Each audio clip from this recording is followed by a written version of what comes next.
Have you ever wondered what might be lurking in the shadows when you think you're alone? What if I told you that sometimes the scariest moments come not from monsters, but from the everyday things we can't explain? Today, we dive into bone-chilling true stories from Reddit, tales of terror that ordinary people like you and me have experienced and lived to tell. Brace yourself, because after hearing these stories, you'll question if you're ever truly alone.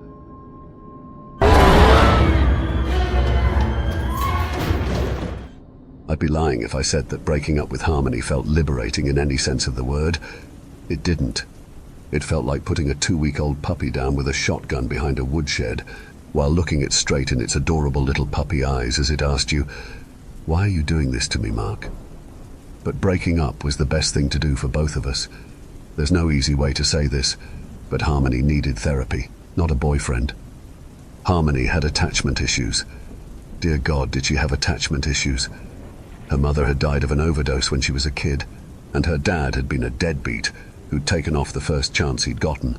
So she'd been punted from foster home to foster home like an unwanted hot potato.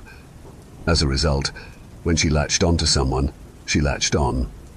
She used to text me constantly, and if I didn't reply every 10 minutes, she'd confront me about it. Sometimes, those little confrontations would escalate into full-out arguments, and after a while, sometimes became often enough that I stopped bothering with arguing back. See, you can support someone as much as humanly possible, but there's only so much one person can do to prop up another's mental health. No matter how badly I wanted to help her, there was never going to be any way for me to help her work through her literal mountain of personal issues, and my continued failure to do so just poisoned our already toxic relationship even further. And not to sound too salty about everything, but I was pretty sure that on some level, she didn't want to work through those issues. What she wanted was someone to just deal with it for her, and so every few nights, she'd sob and ramble about how everyone in her life had abandoned her, how no one ever truly cared about her, how all she wanted was to be loved. But she never really considered what she could be doing to fix her own problems. She never seemed to stop and think about what she could be doing differently. It was everyone else's fault, never hers. And if only someone would come along and be different, if only someone would come along and fix it all for her, everything would be fine. Some nights I was that guy. Some nights I was just another asshole who was inevitably going to abandon her too. Still, I tried to prove her wrong. God, did I ever try. But she'd already decided that I was going to leave her right after we started dating, and while it took 3 years, that self-fulfilling prophecy ultimately came true. I couldn't deal with her anymore. The constant emotional meltdowns, the constant need for validation, and constant shifts in her mood. One minute she could be fine and cuddly and everything would be great. Then I'd say the wrong thing, mention a TV show or a comic she didn't like, spend too much time with a friend who wasn't her, and then she'd go off on me. I couldn't keep doing it. I couldn't deal with getting yelled at for not spending enough time with her because I was the only one in the house with a regular job. Since she refused to go out and get one herself, I couldn't deal with her anymore. So I ended it. At first she cried, bawling her eyes out. Then she got angry, screaming at me, throwing things at me, calling me every single derogatory name in the book. And then, after I'd left to sleep on a friend's couch, came the apologies. She begged for another chance.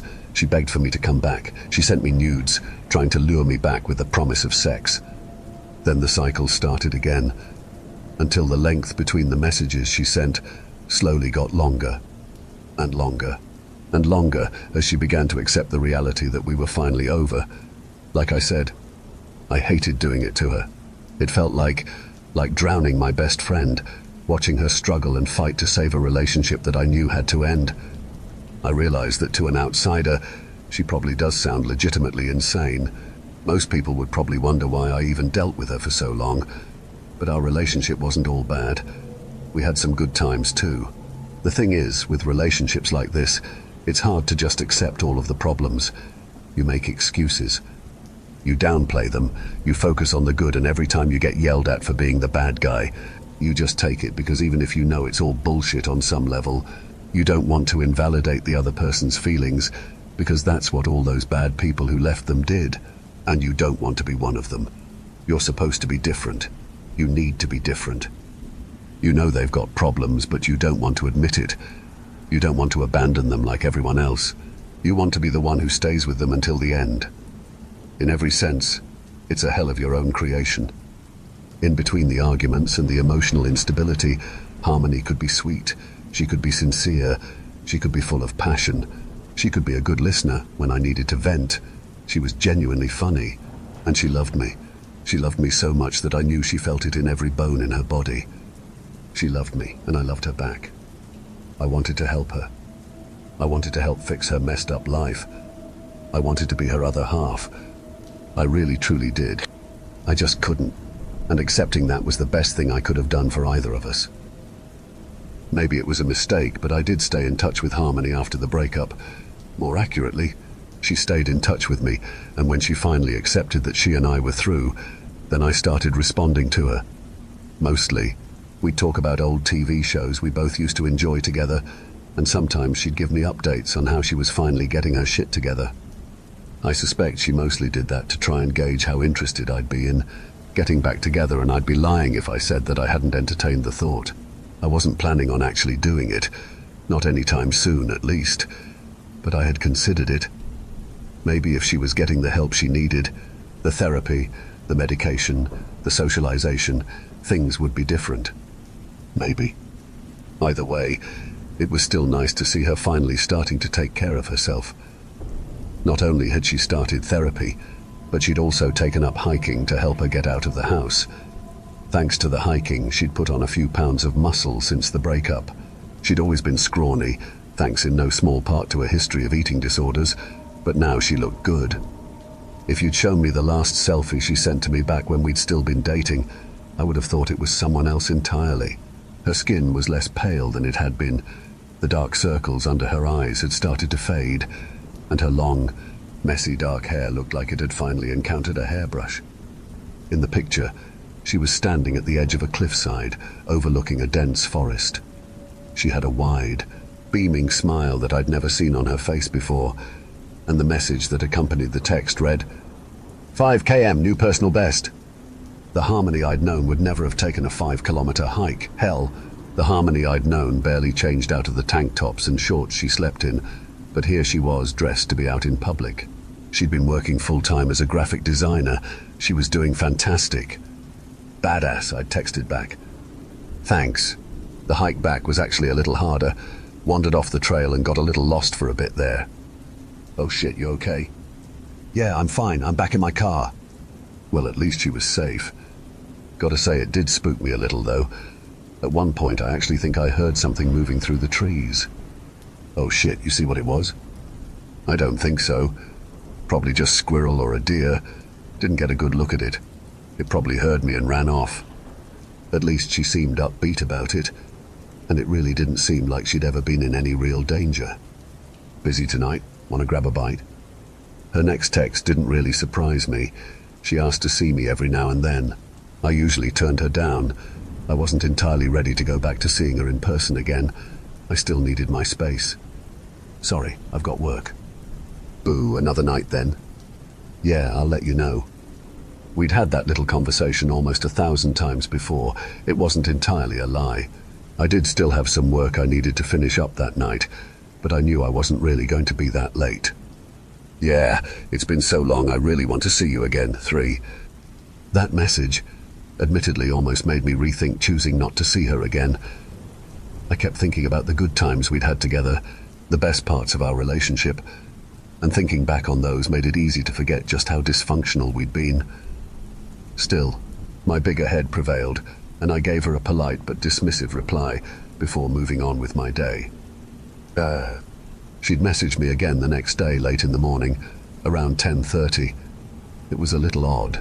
Up until yesterday I hadn't been hearing from her as much, although I wasn't that put off by hearing from her again. That said, the message she'd sent was concerning. Hey, you sleep okay last night? She usually didn't send messages like that. It seemed oddly personal at first.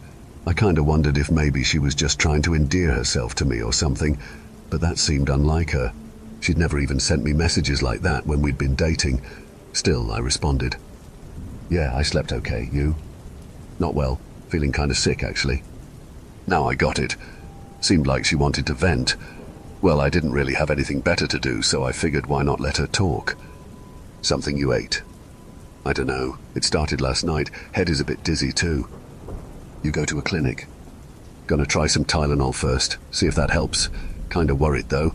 Maybe something bit me while I was out yesterday. Like a bug? I took a bad fall on the way back. Didn't think it was that bad, I don't know now. Go to a walk-in. She took a few moments to reply after I sent that, and I could almost see her staring down at her phone, mulling it over. You're right, I should suck it up and go. I let her message sit for a few minutes while my attention shifted back to my work, before she texted me again. Can you go with me? I stared down at my phone before sighing. I wasn't dumb enough not to see right through what she was trying to pull here. Can't, I'm working, I'm sorry. She just sent me a frowny face in response. Sorry, I said again, and our conversation mostly petered out after that until later in the day. She started texting me again around 2. This time the message read, "Went to the clinic, doctor says I'm okay." That's good to hear, I replied. Maybe you just need rest. Maybe? Go rest and drink water. I will. I'm meeting someone tonight, though. This wasn't the first time she'd met someone since we'd broken up. Although those meetups were few and far between, the fact that she had to tell me about each one told me that she was probably just hoping I'd get jealous. But I genuinely hoped that one of the guys she was going out with would be the one to finally steal her away from me. I wasn't jealous at all. Well, okay, maybe a little, but it was a small, shameful little pang of envy that I quashed the moment it rose up in my chest. She needed someone who wasn't me. I knew that, and I think she knew it too on some level. Okay, don't stay out too late, I texted back, and left it at that. She replied to me, saying she wouldn't, but I didn't say anything more to her. It was better for both of us if I didn't take her bait. It was time for her to meet someone else. Maybe that would be good for her. Hell, maybe this would really work out for her. Maybe they'd be a better fit than we ever were. Hopefully. Even if it wasn't with me, I still wanted her to be happy. When I woke up the next morning, I had 19 missed calls, 8 voicemails and about 54 unanswered texts, all from Harmony. Clingy as she used to be, this was a massive red flag. Something was wrong, and that knowledge forced aside the grogginess I still felt after waking up. I sat up in bed and skimmed through the most recent ones. I don't remember last night. I don't see anyone in the house. I think I cut myself. There's blood. I wasn't drinking. I wasn't drinking anything, I just don't remember. I feel sick. Should I go back to the clinic? Mark, I don't know what to do. I'm scared.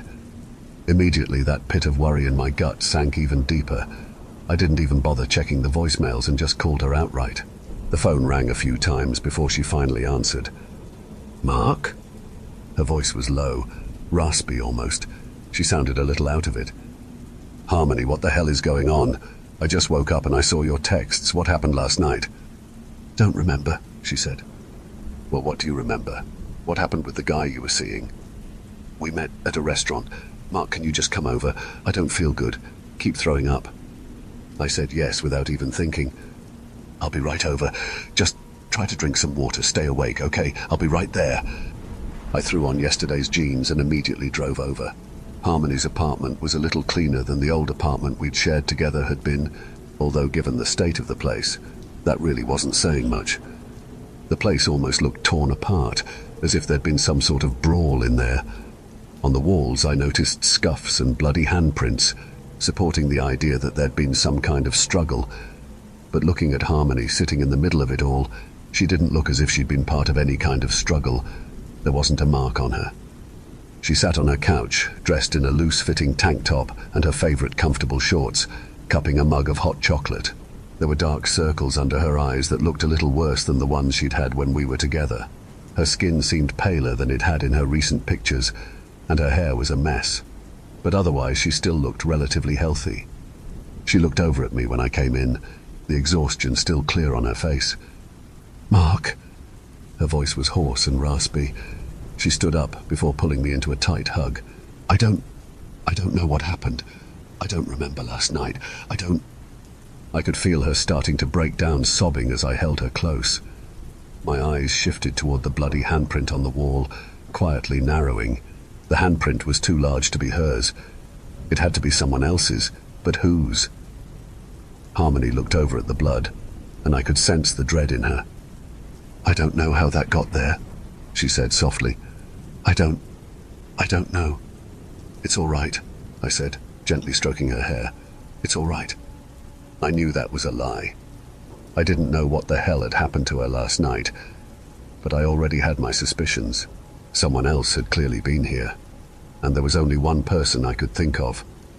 Harmony's mystery date. All of the pieces fell so easily into place. A date she couldn't remember, signs of a struggle in her home, but no sign of the mystery man.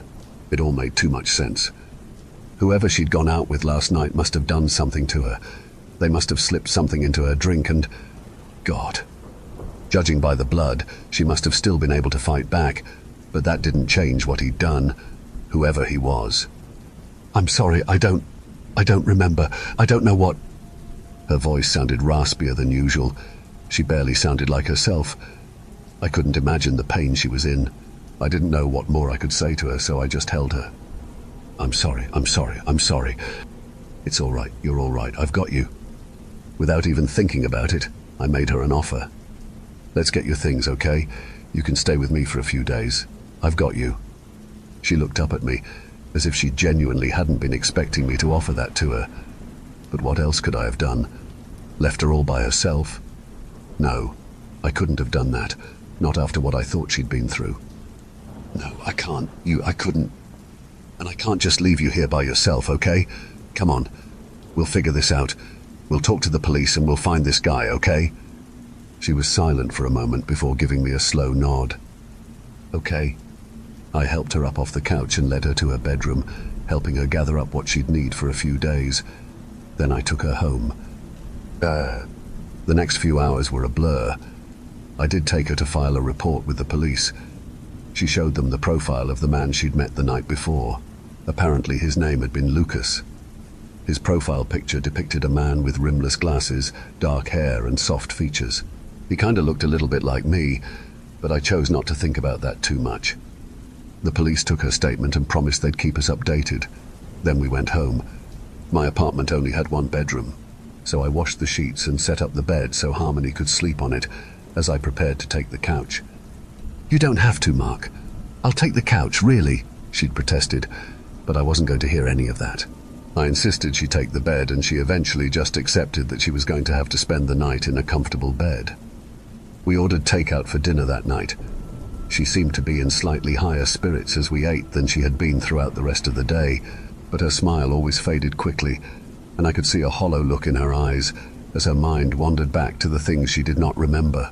After we ate, we played a game together to try and keep her mind off of things, but it really didn't accomplish much. Her mind was elsewhere, and it wasn't even 9 in the evening before she excused herself to go to bed. I asked her if there was anything else I could do for her. She said there wasn't, so I let her sleep, and I didn't find myself staying up that much longer either. It wasn't the first time I'd dozed off on my couch. It wasn't the most comfortable place to sleep, but it was comfortable enough. I was a little disoriented when I woke up to pee at some point, but I got my bearings pretty quickly. I got up off the couch and headed to the bathroom. It was on my way back that I noticed my bedroom door was open, so I stopped for a moment to look inside to see how she was doing. The bed was empty. I stopped for a moment, thinking that maybe I just didn't see her for some reason, but the sheets were pulled back and the bed was completely empty. "Harmony!" I called out to her, but there was no response. A draft from the open window caused the curtains to flare out. I paused. My window wasn't usually open. Had Harmony opened it? "Harmony?" I stepped into the room and looked around. No sign of her. Glancing at the open window again, I felt a sudden spike of panic in my chest as I ran over toward it. She hadn't. No, she wouldn't have. The screen that had previously covered my window was gone. No. I looked out the window, dreading what I'd see at the bottom, but there was nothing. No sign that Harmony had jumped out. No sign of her anywhere. That was good, right? I left the room, looking around my apartment and half hoping she'd be rummaging through my kitchen or something, but I was alone. She was gone. When I tried to call her phone, I heard it ringing in my bedroom, so clearly she hadn't taken it with her. I figured that was probably a good sign. Maybe she'd gone out on a walk or something. That had to be it, although the fact that she hadn't taken her phone seemed odd to me. Without a whole lot of other options, I couldn't really do much more than sit and wait to see if she came back. So that's exactly what I did. I sat on the couch, waiting for some sign that she was back. I kept waiting for her to walk through my front door, which I couldn't help but notice was still locked. Last I checked, she didn't have a key, but maybe she'd somehow found one. That didn't make sense. None of this made sense. Still, in the end she did come back. Just not through the front door. I never actually saw or heard her coming back. But about 2 hours after I'd noticed she was missing, I found her in my bed, fast asleep and wrapped up in my blanket as if she'd never even been missing.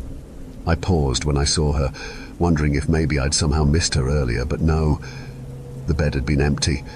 I knew it had been empty. Had she climbed back in through the window? That didn't make any goddamn sense. I was living in a 6th-floor apartment. I almost considered waking her up, but as I got closer, I noticed the dark smears on her hands. At first I thought they were just shadows, but shadows don't leave smears on the sheets. I should have asked her about it. I should have turned on the light and seen for myself, but I didn't. I don't know why I didn't. I think I wanted to believe that it really was just shadows, even if I should have known better. Or maybe there was some deeper, other reason I didn't try to confront her right then and there. Maybe on some level, I knew what was wrong already. I didn't have any sort of name for it. I didn't know the finer details, but I knew it was something, and on some level I knew what might happen to me if I roused her. Instead, I just left my bedroom, tried not to think about everything that had just happened, and sat down on the couch, pretending that I was planning on going back to sleep, as if sleep was something I was even capable of anymore. The hours ticked past, and after a while I heard her waking up. I pretended not to notice as she tore around my bedroom, muttering to herself and swearing under her breath, clearly panicked. I laid down and pretended to be asleep as she stripped my bed and hastily stuffed my sheets into the washing machine as if it would clean off all of the blood. Then I heard her disappear into the bathroom. The shower roared to life, and she stayed in there for the better part of 45 minutes. When she finally came out to check on me, I pretended as if I was just waking up, put on a familiar fake smile, and asked if she wanted breakfast. She didn't, but she said yes, just to be polite. As I cooked, she sat anxiously at my kitchen table, glancing down at her hands, which I imagined she'd scrubbed down to the bone during the 45-minute shower she'd taken before coming out to see if I was awake. "I'm sorry about the sheets," she said softly. I thought I had tampons in my purse, but It's fine. Nothing I haven't seen before," I assured her. I couldn't tell if she knew I was lying or not. "I know, it's just embarrassing. I feel really awful about it. I promise I'll clean the whole mess up." I just nodded. If I'd thought for 1 second that it was just period blood, I'd have offered to help. "Did the cramps wake you up at all last night?" I asked. "Huh? Cramps? No, I slept the whole night through," she said, although she sounded unsure, almost as if she wanted to believe that, but didn't. Maybe she didn't know where she'd gone either. I thought about asking her outright, but it didn't feel right to do so. "I'm fine, really," she promised, but neither of us believed that. When I got home from work that evening, she was in my kitchen, in the middle of cooking me a meal that was a hell of a lot nicer than anything I'd eaten in a long while. "Oh, you're home," she said, putting on a big smile the moment she saw me, as if nothing was wrong. "Sorry for the mess. I promise I'll clean it up." "It's fine," I said. "What is this, though?" "This? Well, you've been really good to me, letting me stay here and all that. I wanted to say thank you." "Oh, you didn't need to do anything for me. I just wanted to be helpful." "I know, but I wanted to." She was wearing a big, sweet smile that was hard to resist, although it wasn't enough to make me forget about the strange things I'd seen that morning, nor did it make me forget about the crime scene that I'd seen just down the street. I'd noticed it on the way to work. I hadn't seen much, but I'd seen the paramedics moving a covered body into an ambulance, and the memory of it had left a pit in my stomach all day. I wanted to pretend otherwise, but somehow I knew it had something to do with Harmony. Just what? I couldn't be sure, but there was a connection there. At her insistence, I sat down at the kitchen table. Usually it was just a magnet for clutter, but Harmony had taken the time to clear it off. Odd. She'd never been the sort to clean anything back when we'd been together. Then again, she'd barely been able to cook craft dinner back then, but judging from what I saw in the kitchen, she was making steak. "Here we go. Hope you're hungry." She hummed as she brought out 2 plates piled high with steak, boiled frozen vegetables and oven-roasted potatoes. It looks good," I said. "Where'd you get the steak?" "I picked it up," she said. "I wanted to do something special for you." She smiled at me, but there was something wrong with that smile. There was something wrong with her, the Harmony I knew had been a mess, and even if she'd been getting her life back together, I'd never have imagined her as being this put together. And in a way, she wasn't. She was wearing a nicer dress than usual, but her hair looked messier and more unkempt than it ever had before. Her smile seemed a little too wide, and the way she moved, she seemed out of it. Her eyes seemed glassy and far away. I would have asked if she was high, but Harmony was never the type to use drugs. No, this felt like it was someone else entirely, someone other than Harmony. "Come on, eat up," she said. "I made it just for you." I looked down at the steak before cutting into it. The meat was practically raw, not blue rare, raw. "It looks good, right?" she asked. I looked up to see that she'd already devoured half of hers. "Oh, wow, you were hungry," I said softly. "Yeah, my appetite's been weird ever since that hike the other day. It's funny, there's parts of it I don't remember. I think I ran into someone, but..." She shook her head and changed the subject. "Hey, aren't you going to eat?" I looked down at the steak again before taking a bite of it. There was no seasoning on it, but I forced myself to keep eating. "The night you met that guy, Lucas, were you hungry that night too?" I asked, swallowing a gory hunk of raw beef. "Yeah, really hungry," she said, "and last night too, but I didn't want to bother you with it." "Right," I replied absent-mindedly. "So, going back, you said you met someone in the woods, right? Do you remember anything about them?" "I just told you I didn't," she said. "Nothing at all?" She seemed to think for a moment. I think I remember that I was bothering him and his friends. I don't remember their names, though." She shook her head. Whatever it was, she didn't want to get into it. "It doesn't matter. Are you done eating yet?" She looked at me, and there was a hunger in her eyes that was both familiar and disturbingly alien. I'm not hungry," I stammered. "Well, we can reheat it," she said, her voice lower and more sultry than before. "You know, I really do want to thank you properly, Mark. I've been waiting all day for you to get home. Do you ever miss me? Do you ever miss the way we used to be?" She stood up, quietly stalking closer to me like a cat about to pounce. I tried to get up and get away, but she planted herself in my lap. "Come on, you have to miss me," she said, her voice low and breathy. "I miss you." She kissed me deeply on the lips, and I pushed her off of me, stumbling out of my chair and putting a few feet between us. No, I can't. I don't want to." "Liar," she teased. "I know you want a piece of this." She tried to get close to me again, but I forced her away. I said no. I saw rage flash through her eyes. "What? Why are you looking at me funny? I'm still me, you know. I just feel better. Can't you just be happy that I feel better for once in my life?" "Because there's something wrong with you, Harmony. I don't know what it is, and I don't even know if you know, but something is fucking wrong. You have to see it." "I don't know if it's got something to do with whatever happened in the woods, or if it's something else, but I don't think you're okay, and you're starting to fucking scare me." "Scare you?" she repeated. "What did I ever do to scare you?" "Everything. How the hell do you not see it? How the hell don't you see just how fucking weird you've been acting?" At first I thought it was that guy, Lucas. I thought he did something to you, but no. No, you did something to him, didn't you? Why the fuck else would your apartment have been like that? Harmony just glared at me, but I could see something in her eyes. A primal animal rage that was nothing like what I'd ever seen in her before. "And last night," I said, "last night you disappeared, You were in my bed and then you weren't. Where did you go? I don't fucking know.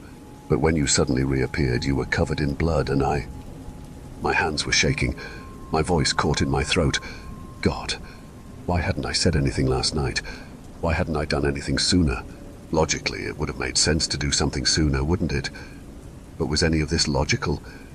Did any of what was happening even make sense? I couldn't help but wonder if I'd completely lost my mind. But if I was crazy, Harmony would have said something, right? She wouldn't just be glaring at me like that, would she? I don't know what's wrong with you, I said, my voice shaking. I don't know what it is, but I know you need help. Her head tilted slightly to the side.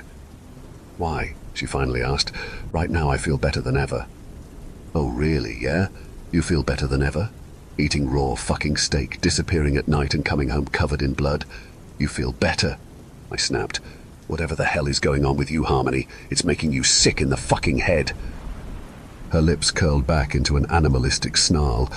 She moved toward me, and as her eyes met mine, I saw that there was no trace of the girl I once knew in there.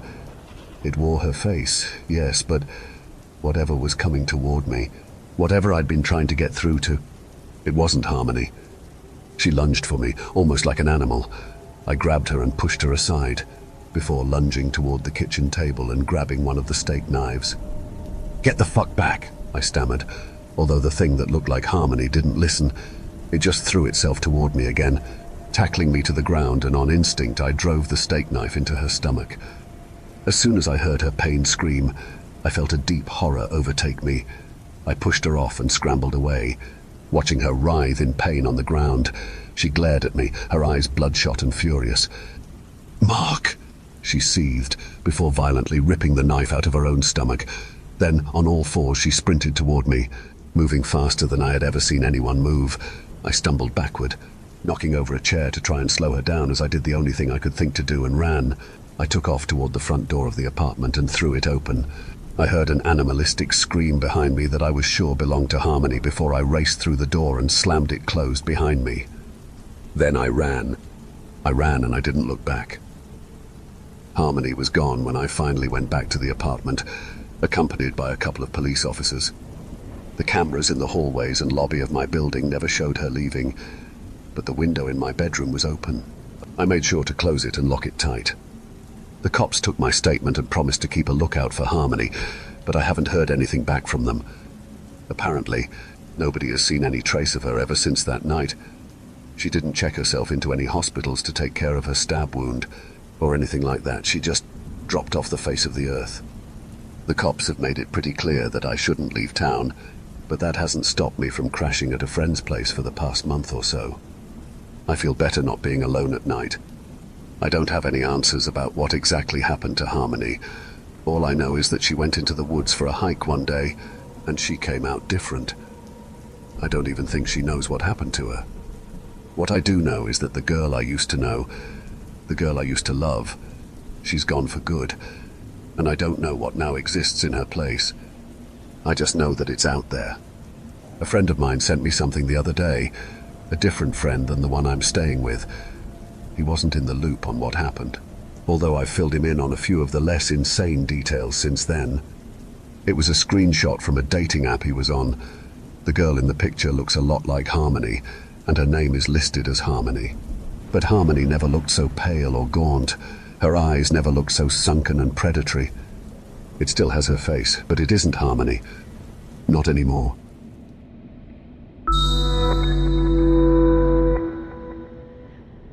I'm not sure how this is going to be perceived, but it is extremely vital that I get the word out to someone.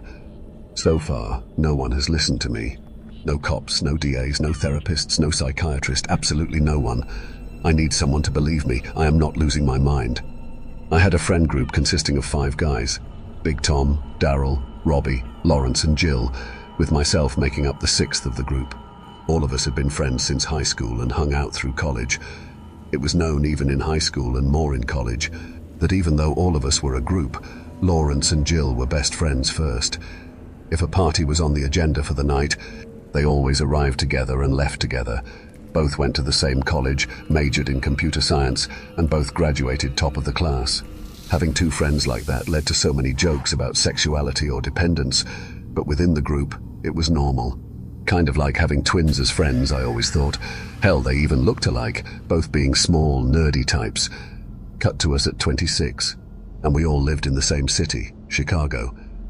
Tom and I had a house all to ourselves out in the suburbs, which was where the incident took place. We had a once-a-month poker night that all of us showed up to religiously. Big Tom and I held the poker night in the basement, which was decorated like you would expect college graduates without prospective dating partners would decorate the house like. It was an open-concept basement, with just one length of a wall being taken up by the bathroom and the laundry room. We had posters along the walls along with Tom's trophies. He had many, and they were large, seeing as he used to be a top wrestling prospect at university until he messed up his shoulder. Tom had always been big, but after the shoulder injury he had ballooned up to 350 pounds, giving the nickname Big Tom some serious truth behind it. Daryl and Robbie showed up around 9 that night. Poker night didn't start until 10s, but Robbie never turned down a beer, and Daryl liked having a buddy to ride with on the metro. We were casually waiting around the table when Robbie started talking about Lawrence and Jill. What do you think they got up to in Thailand? Just some fun times or something better? Like he said as he killed his beer with a wink. Come on, man, don't be like that. They went to look at some temples or something. Don't be rude about it, Tom said, giving Robbie his patented look of disdain. I'm just saying, man, those two have been getting weirder and weirder. I caught lunch with them in the city before the trip and they were super excited, like kids on Christmas morning excited. And 2 days ago, I saw them on Lower Wacker at night, just walking among the slums. No smiles, no expressions. I honked my horn and flipped the bird out the window, and they just stared like I was a stranger. Now tell me that ain't some weird shit, Robbie said. It was a bit strange because even though Lawrence and Jill were tight, they were always friendly and quick to say hello, and it wouldn't be like they missed seeing Robbie. He was the only asshat in Chicago to drive a bright blue jacked-up Jeep. It stood out, making it easy to spot him randomly out and about the city. Yeah, well, who knows, man? Maybe you pissed them off recently. Did you do anything extremely dick-headed to them lately? I asked, knowing just how easy it was to be pissed at Robbie. He had a way of getting under your skin, but was good about recognizing when he goes too far. That's just it, I haven't done anything. I've practically been a choir boy, Robbie said excitedly, sensing I was grasping his meaning with our two friends. We then heard the garage door open, something that was not shocking as we had given each of our friends the passcode, allowing them to come in whenever they wanted. Well, I think they just arrived, so drop it. We'll see how the night goes, and if it's still weird at the end of it, we'll say something as a group. Fair? Daryl proposed, quickly agreed upon by Tom and myself. Just then we heard the door to the basement open, and down came Lawrence and Jill, both looking stone-faced and stiff with their movements. Boys, about time. Let's do this, Big Tom shouted as we made our way around the poker table. Lawrence and Jill looked at each other, and then sat down across from each other. The other four of us just stared in amazement. They never sat apart from one another. They had always sat next to each other, Jill on the right and Lawrence on the left. Robbie gave me a wide-eyed face and motioned with his eyes at the pair in a "are you seeing this shit" kind of way. I sat down with the others, not exactly ignoring Robbie, but not giving in to his skepticism just yet. Daryl grabbed the cards and started shuffling as Tom pulled out the chips from under the table and started dividing them up between us. We played as normal, but there were problems with Jill and Lawrence, like the way they were placing bets, or the fact that they never once cracked a smile or a joke during the time we played. They would never increase a bet, but always called one, regardless of if they had a good hand or not. They didn't drink anything either. No beer, no water, no sodas, nothing. It wasn't making any sense. And then there were their eyes. I would catch them staring, leering at us as the night wore on. Jill was staring at me and Tom, while Lawrence's eyes lingered on Daryl and Robbie. Robbie finally stood and said he was going for a smoke, gesturing upstairs and looking at me. Yeah, I'll burn one, I said, heading towards the stairs with him. I'm going to use the toilet, Lawrence said suddenly, standing up and looking at Jill with such an intense stare. I'll stay here, Jill said, peering down at Lawrence intently. Are you two hooking up or something? Jesus, you two are so weird tonight, Robbie said as we went upstairs. I didn't even have it in me to tell him off for making fun of them, because I was getting a bit weirded out by them as well. Outside the garage, Robbie had already lit a cigarette and passed me the butt. He took a deep drag and sighed. Dude, we have to say something. This is beyond weird, man. Yeah, I know. I keep getting the feeling that they are staring at us, like they're watching our moves or something, I said, exhaling smoke and looking at the stars. I was trying to keep my cool and not let Robbie make me even more nervous. Dude, exactly. Lawrence is looking at me like I'm a steak man. Did you see how his eyes are dark, like the eye itself and the skin around it? It's giving me the creeps. I don't like this. I know Daryl and Tom are going to try and keep it civil and chill, but we have to find out what's going on. That means getting a bit tough with them and getting them to tell us the truth about what has changed them so much, Robbie said, almost pleading with me. He flicked his butt into my yard, drawing a stern gaze from me. But he was right. This was beyond normal for Lawrence and Jill, and we needed to say something to get them back to normal. Okay, you're right. Let's go down and... Bam! We looked at each other. It sounded like a truck had crashed in my house. Bam! Bam! 2 more crashes. I could then tell it was from my basement. What the hell? Robbie said, pushing past me, and as he ran towards the door, I was right on his heels. He led the way through the house to the basement stairs, taking them in leaps. We landed at the bottom of the stairs and came upon the scene of a horror movie. Jill was atop Tom's back, with both of them turned away from us. It looked like Jill was trying to choke out Tom, which was a ridiculous assumption, considering Tom was twice his size and had years of training on his side. The basement was littered with the broken table and chairs, trophies strewn among the floor with the walls smashed in. Slowly, the two turned around and we could see the true savagery that was taking place. Jill had a knife and was plunging it into Tom's chest and neck. Blood was flowing down Tom's shirt, almost pouring down the floor. Tom had a glazed look in his eyes and was making hand gestures towards us, like grabbing towards us or motioning us to go away. Tom's legs gave out with him dropping to his knees. It was then that I looked at Jill. Jill was grinning from ear to ear, breathing heavily, but still able to laugh in a wheezing manner.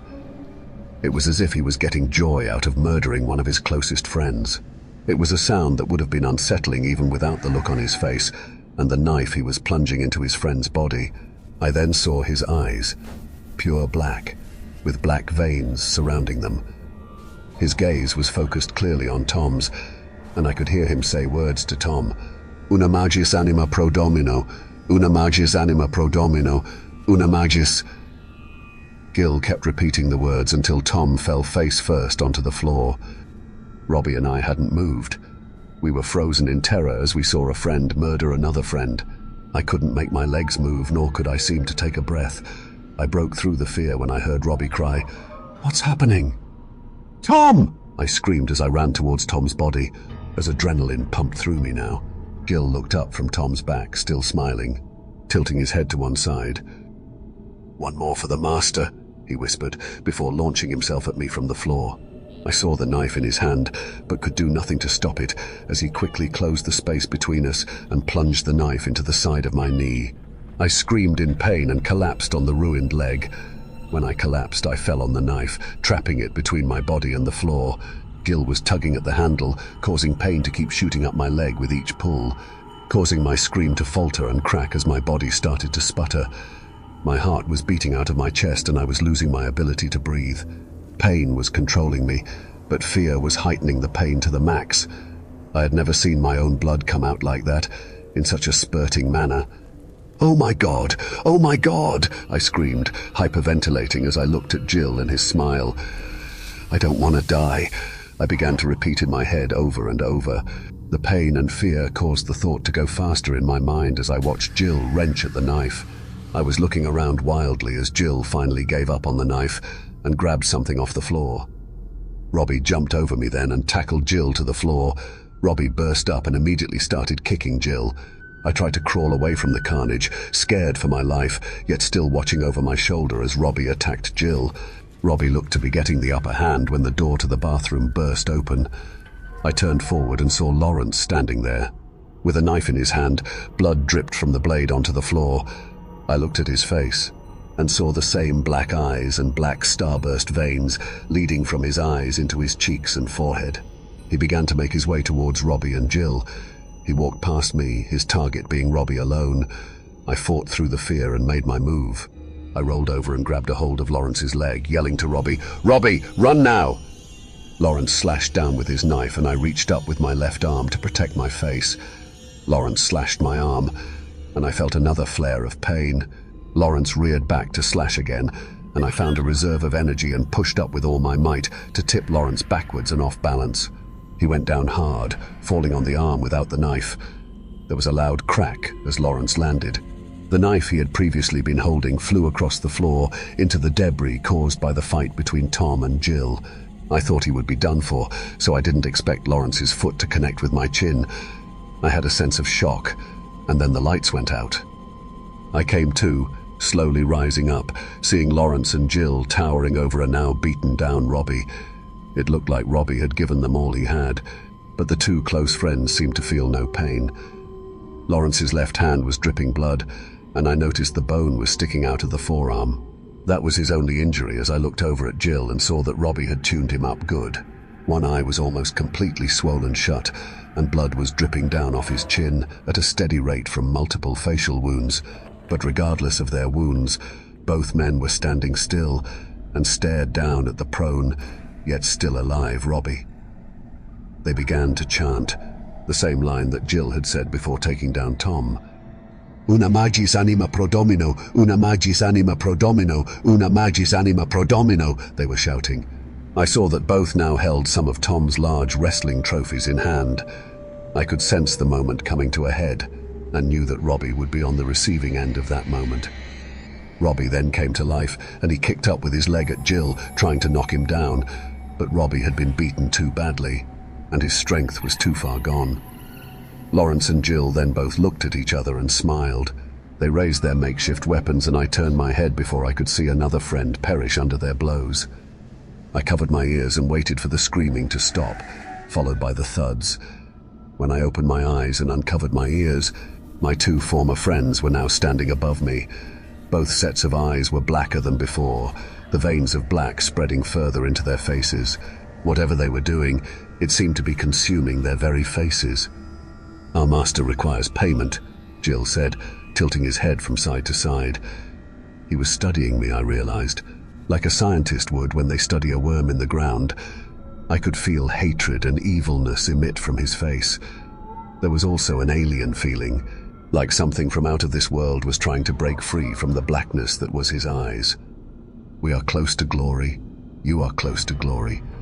You shall witness his rise, even after you fall," Lawrence whispered. "We are close now. 3 more payments, and the master shall grace us." I waited as they began their chant again, knowing I would only have a few seconds to do what I needed to do. I had to time it right. There would only be one chance. Fear had me in its grip, but I had to overcome it. They looked down as they spoke, smiles so large that it cracked their faces in half. "Una magis anima pro domino, una magis anima pro domino," they chanted, raising the trophies in the air again. Their eyes, black pits now, with no distinction between the skin and eye. Their faces were sucking in all light in the world, drinking in my fear and my soul itself. "Stop! Just stop!" I yelled as I reached both hands up to fend off the coming blows. I knew this was the end, but my body was still fighting on. I grabbed Jill's weapon as it came down. I had hope for just a second, until I heard Lawrence's grunt behind me. I don't remember what happened after that, because Lawrence brought his trophy down on my head. 1, 2, 3 times he struck, and again, I lost consciousness. A cop explained the next moments to me when I was fully conscious again and could answer questions. That was a week after the incident, seeing as I was in a coma for a while.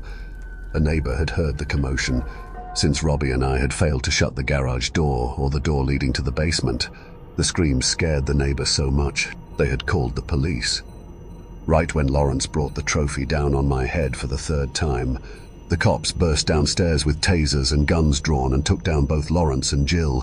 Lawrence was on the receiving end of the guns, and they had done too much damage for the paramedics to save him.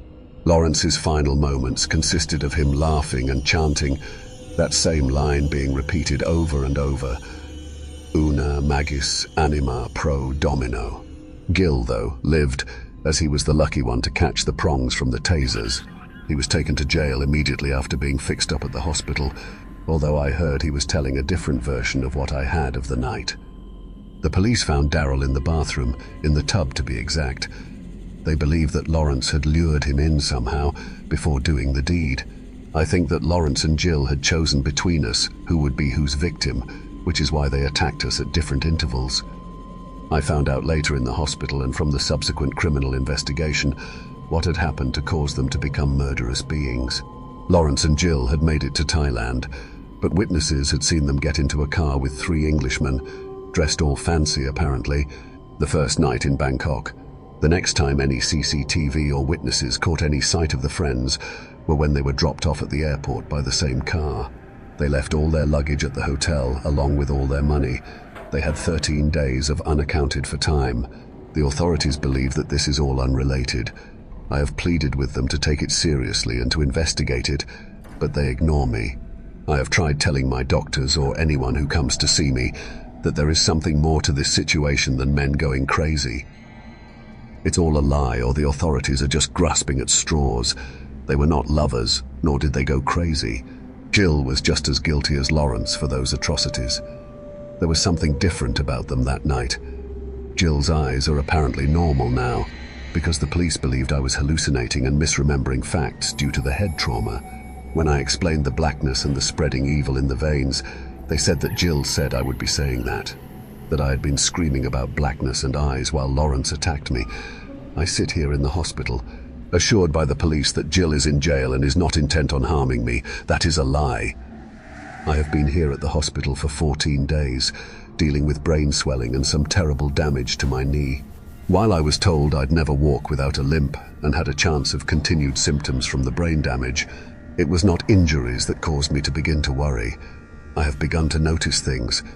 Certain hospital staff members have a darkness about their eyes. I feel myself staring at the orderlies who watch me too much as they enter the room, and listening to the door after the RNs leave the room, whispering to themselves. Doctors say this is the brain swelling causing me to hallucinate. The police believe that my injuries are to blame for my beliefs as well. I swear I can hear una magis anima pro domino, or one more for the master. If I listen closely at night, my family thinks the blows to my head have caused me to become unhinged, seeing danger at every turn. But I know the staff are listening to me and staring at me, but they make no move against me. Gil is in jail, but I don't think he will stay there. The news has kept the whole situation on the down low. Nothing has been mentioned on any of the major networks or newspapers, nor have any of the tabloids mentioned the incident. I think I can make it out the window and onto the ground without anyone seeing me if I have to make a move. I still have one good leg, and could make it to at least somewhere with a car and get out of town. The police are in on the lie as well. At least the ones I have been talking to are. They say I am not allowed to leave the hospital at all, for my own safety. It's all a lie, that I know. I can make a run, but I don't know how long. I may have a brain injury. I know that, but I'm not crazy. I know what I saw and what actually happened that night. I know the truth. I have to go now. I hear a commotion down the hall. It sounds like someone singing, or maybe chanting. Una magis anima pro domino. That is all I hear now. One more for the master.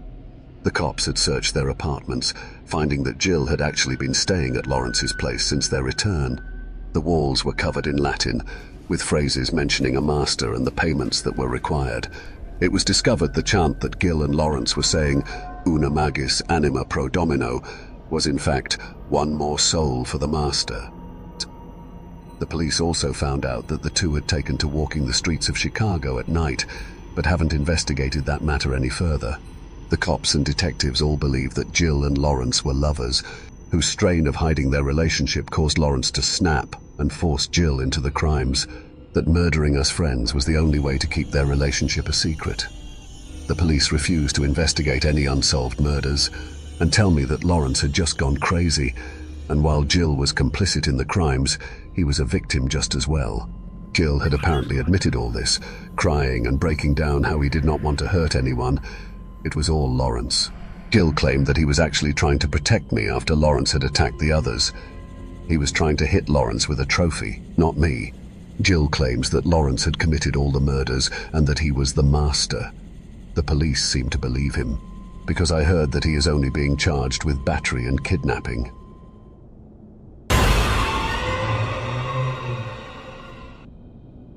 One night, many years ago, I went to see a fortune teller at a carnival on the outskirts of the town I used to live in. I was 21 years old, in love with a girl I had no idea if she liked me back, and I had no idea about what I should do. Or at least that was the case until a friend of mine whispered to me about the carnival and how I could see a woman there who could offer me some insight. It wasn't news to me because so many people I knew quietly whispered about her to me and how good she was. And if I'm being completely honest, there was the subtle element of a dare in how everyone quietly mentioned it to me.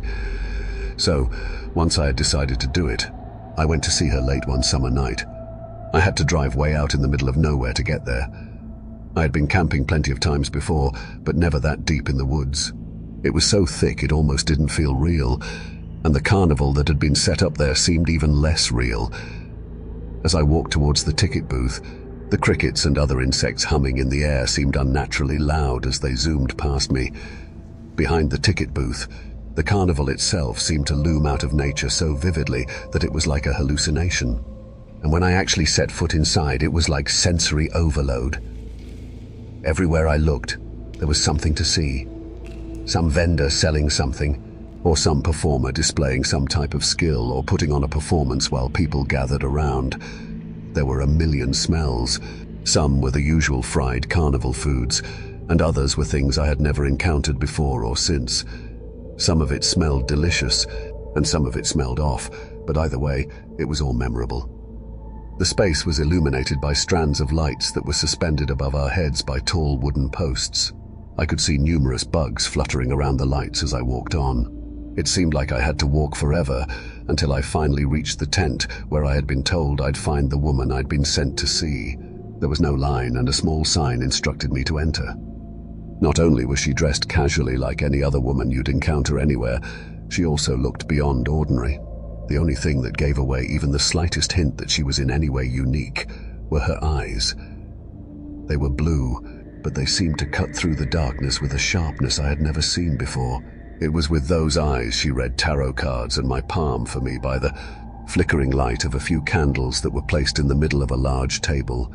There was also plenty of incense burning, and the combination of that, along with the heat and being inside the closed tent, was beyond heady.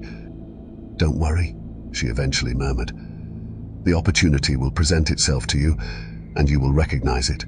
And when she was done speaking at length and it was time for me to go, I mentioned I was going to see the show taking place in the main tent.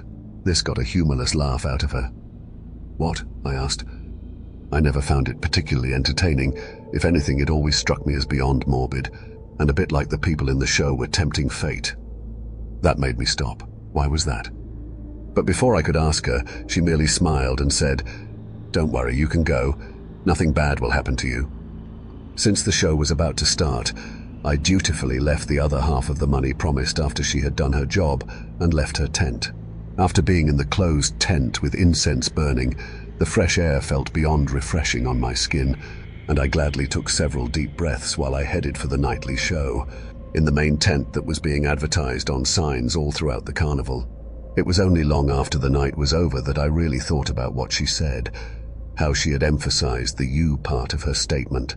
But of course, this was a long time ago, long before the thought of doom lurking around every potential corner was at the forefront of our brains, especially because back then, one typically did not readily admit to seeing a fortune teller. As a born and raised New Englander, I was raised, like most of my peers were, with a thorough knowledge of the area's history and the fears of witchcraft that defined an era, and old habits die hard indeed. Back then, things like freak shows, carnivals, and the circus were a novelty, because if you wanted to see and experience bizarre things and outrageous behavior, you had to deliberately seek it out and make an effort to see it. Unlike today, where everywhere you look there's a metaphorical circus or freak show, And thanks to the internet, you can look at it anytime you want from the comfort of your own home. If you've ever wondered why freak shows fell out of fashion, it's because in reality they didn't. They just got rid of the giant tent, called them something different, and eventually daily life turned into one. I tell you this to understand why there's the notion back then that people viewed carnivals and stuff like that with such suspicion. It's like the idea that you should never ride a ride at certain places because it was probably assembled in the parking lot by someone on minimum wage in an hour who may or may not have been sober. For better or worse, many things that people don't even blink at now had a much seedier reputation decades ago.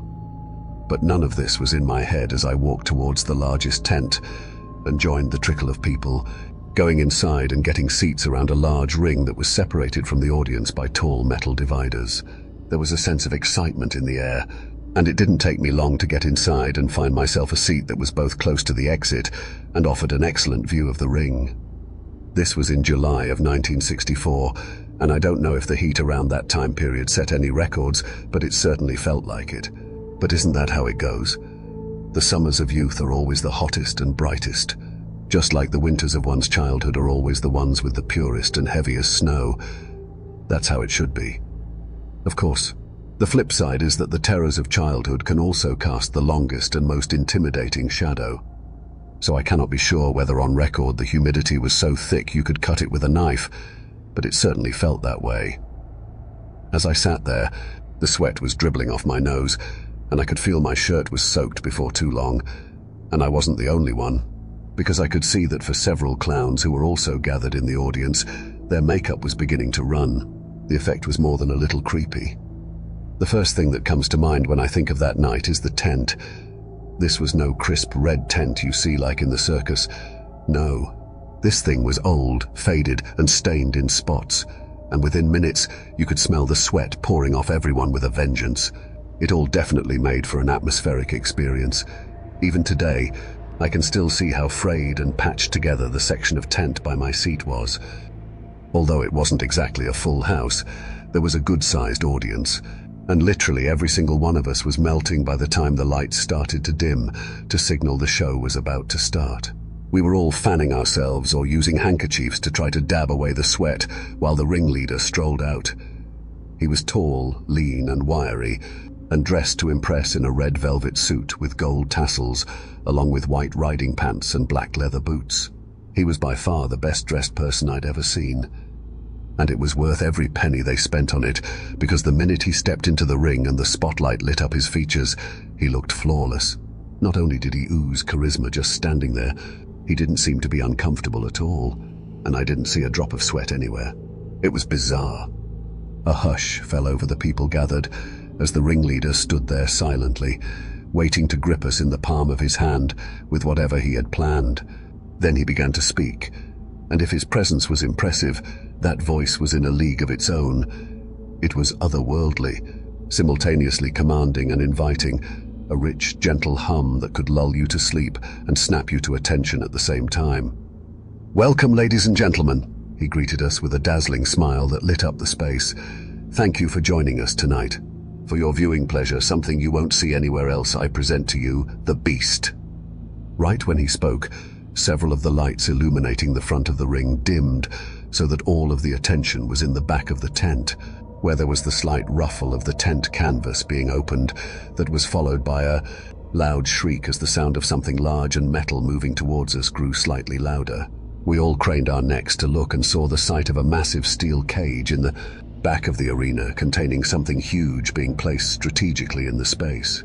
As my eyes adjusted, I could see it was being manned by 4 huge men that if they weren't bodybuilders, they could easily be mistaken for them. One of them took some keys out and unlocked the cage, and the massive shape inside lurched out and stumbled into the space. There was a shudder of nerves in the audience, and I saw that it was what looked like a giant dog on 2 legs, or at least that's what it seemed. It could have easily been a guy in a costume, or any other number of tricks, but if it was the best trick I've ever seen, because it looked beyond realistic, with glowing red eyes that loomed out of the sticky night air. I watched as the ringleader casually extended his arm and saw that he was now clutching the end of a rope that seemed to have appeared from nowhere. With a well-practiced maneuver, He gracefully used it to climb onto a raised wooden platform overlooking the space that was safely out of reach of what he called the beast. Although we could all see now that there was a massive metal collar around its neck that was attached to a chain, the end of which was being tightly gripped by a team consisting of the 4 massive men, plus 2 more additional men that had come out of nowhere.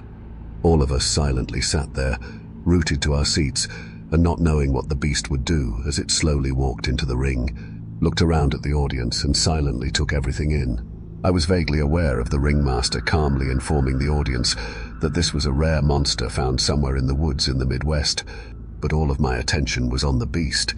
I was relieved I was sitting farther back and had all the other people in front of me, because had I been closer, I would have sworn this giant dog thing would have been able to pick up my scent and remember it forever. Don't ask me why I thought that, but I felt it as sure as I was sitting there. The beast itself was just standing there, taking everything in.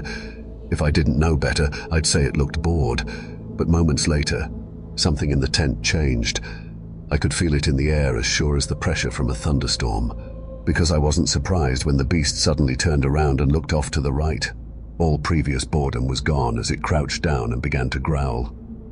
There were more than a few yelps and whimpers in the audience as the ringmaster let out a knowing chuckle and said, "Don't worry, ladies and gentlemen, everything is all right." Right on cue, as if to mock him, the beast dropped all subtlety and began to roar at someone in the audience before rushing forward and attempting to lunge into the crowd. The men holding the chain frantically tugged it back, but I could see them straining to keep the thing under control. From somewhere deep inside the tent, several more men came forward in an attempt to restrain the dog monster, which now had its massive claws out and was swinging them in every direction. That is the moment when everything started to fall apart. From somewhere inside the tent, someone screamed, and that one scream turned into several with plenty of yelling and even a little swearing to join it, while many people started to leave their seats, me included. You know those stories where someone owns a big dog, and it comes running up to a person and the owner frantically tries to assure you he's friendly, and it turns out he's not. What happened next was that dialed up to 1,000. It even came with the ringmaster loudly trying to reassure us everything was fine when it clearly wasn't. Because we could all see with our own eyes that literally nothing was fine, as the giant dog-man thing was trying to attack anything and everything in sight. And unfortunately for one of the men trying to control it, the beast landed a blow on his arm and its giant claws ripped into flesh like a saw. Within moments, the coppery scent of blood filled the oppressive tent air, and we were all choking on the smell while frantically trying to reach the exit. Several people tripped on the run towards it, and as a result, several other carnival goers were inadvertently also dragged to the ground in the mayhem. From somewhere inside the pandemonium, I saw one of the men take out a giant syringe and attempt to jab the beast with it. I can't be 100% sure because I was fleeing with the crowd, but I'm pretty sure he pulled it off because the beast let out an angry howl a moment later. As we all stumbled our way out of the tent into the thick night air, there were a few people staring at us, but once they got sight of several people covered in blood, they got the message and started to run. At one point I looked back, and one of the smaller tents had caught fire, and it was kicking up some incredibly thick black smoke that you could smell for what seemed like an unnaturally long distance. After about an hour of running through tents and general chaos, I made it to the parking lot and found my car. People were roaring out of there in cars in any possible direction, and I was no exception. Once I got my car started, I punched the gas and floored it out of there. My heart was pounding in my chest, and I was soaked in sweat as I left the chaos in the rearview mirror. But the story of that night wasn't over, because once I managed to get away from the chaos, I drove to a diner I knew well about 30 miles away. It was late by then, and all the adrenaline had made me hungry and in need of caffeine. So I walked inside, grabbed a seat at the empty counter, and looked at a menu.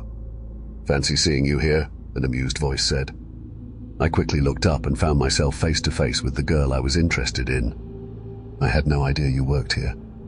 "I didn't until last week. Picked up a shift here to put some extra money away for when I go back to college this fall." "Makes sense. So do you know what you want?" Yeah, I'll take the patty melt, some fries, and some coffee."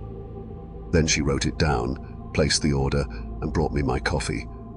2 sugars, and then we started talking. And talking, And when my food came, she talked and I listened. Then we both shared a piece of apple pie with ice cream because by then it was just the two of us left in the place. And we've been together ever since, and still talking after all these years. I also kept waiting for word of the carnival incident to make the front page news, but it never did. Not the front page, the second page, or even a mention in the back. Nor was there ever any report on the evening news. It just ceased to be mentioned. I'm not sure how I feel about that. Just like I'm not sure how I feel that no one ever asked me what happened there, or how my trip to the carnival went. No one, be it a journalist, cop, or one of my friends, ever asked me about that night.